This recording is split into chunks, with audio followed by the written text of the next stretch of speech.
Lectura del Santo Evangelio según San Mateo. Dijo Jesús a sus discípulos: Han oído que se dijo, amarás a tu prójimo y odiarás a tu enemigo.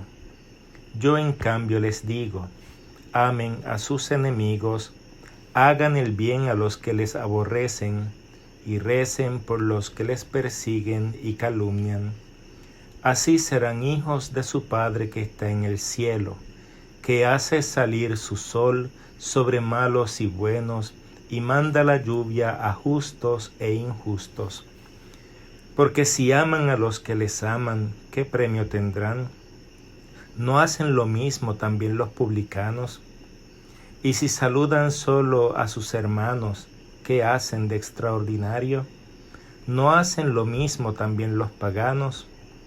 Por tanto, sean perfectos como su Padre Celestial es perfecto.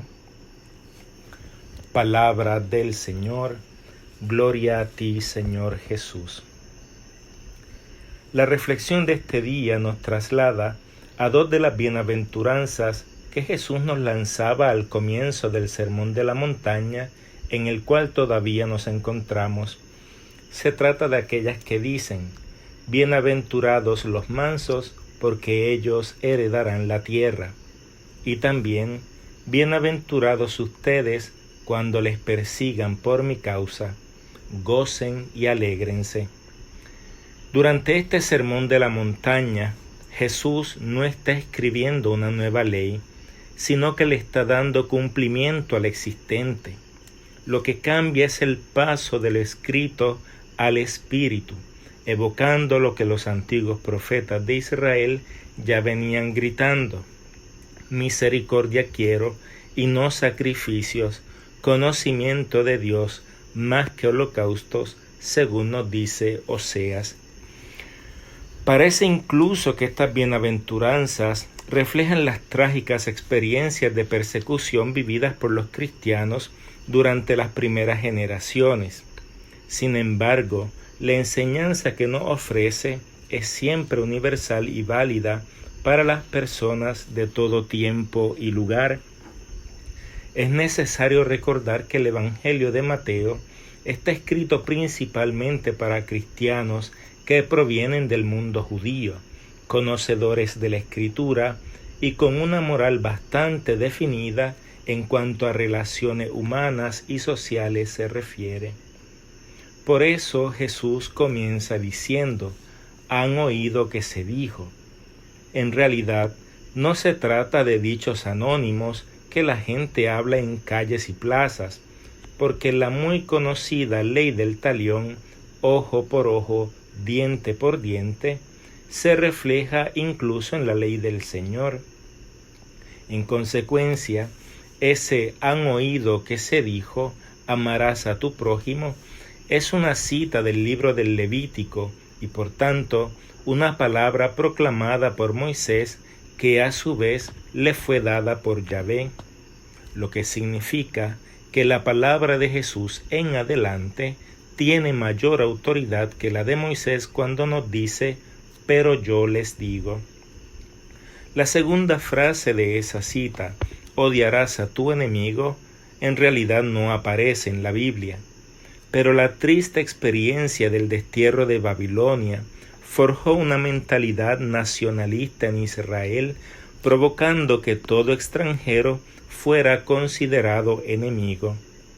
Esa mentalidad de odio y desprecio a los extranjeros se fue consolidando por muchos siglos, llegándose a justificar el maltrato a los no judíos. Amar a los enemigos y rezar por los que nos persiguen no es para Jesús una utopía que no se pueda alcanzar, sino la estrategia para vivir coherentemente el espíritu de las bienaventuranzas en tiempos de dificultad. Porque lo propio del que odia es verter violencia, y cuando respondemos con amor, el enemigo se ve desmontado de su estrategia.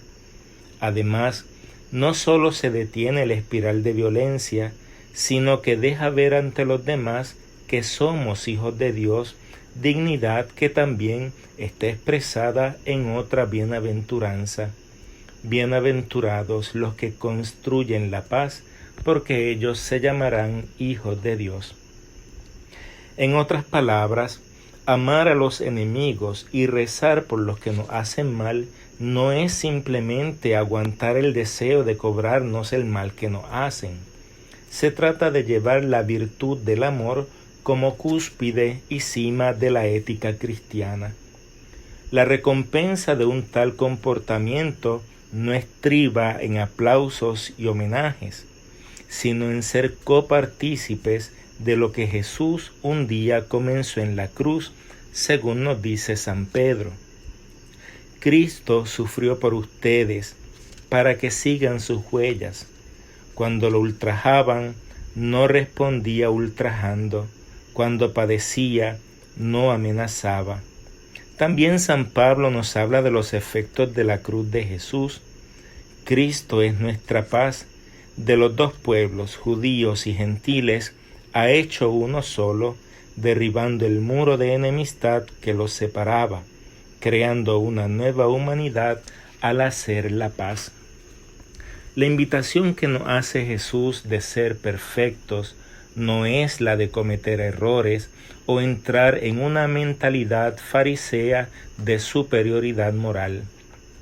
Ser perfectos en el lenguaje bíblico es ser santos, intachables en el cumplimiento espiritual de la ley, y más aún, la expresión de Mateo que nos recuerda el código de santidad del libro del Levítico no se diferencia en aquella que prefiere Lucas: sean misericordiosos, porque en última instancia la única perfección que corresponde al cristiano es la perfección del amor. Amar a los enemigos exige creatividad y no solamente literalidad. Por ejemplo, Jesús dice que le demos una mejilla al que nos ha abofeteado la otra. Sin embargo, Jesús en su pasión fue víctima de un violento que le golpeó. Jesús no le presentó la otra mejilla, sino que le preguntó: ¿por qué me pegas? Entonces Jesús lo que nos pide es que seamos astutos como serpientes para desmontar al enemigo que busca violencia, y mansos como palomas para detener el espiral que nos destruye. Amar al enemigo no significa hacerse cómplice del mal que comete.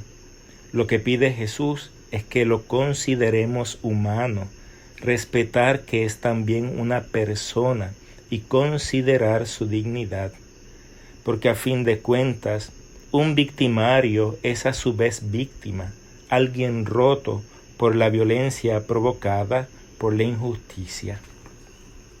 Gandhi, a quien bien conocemos, es un promotor de la no violencia.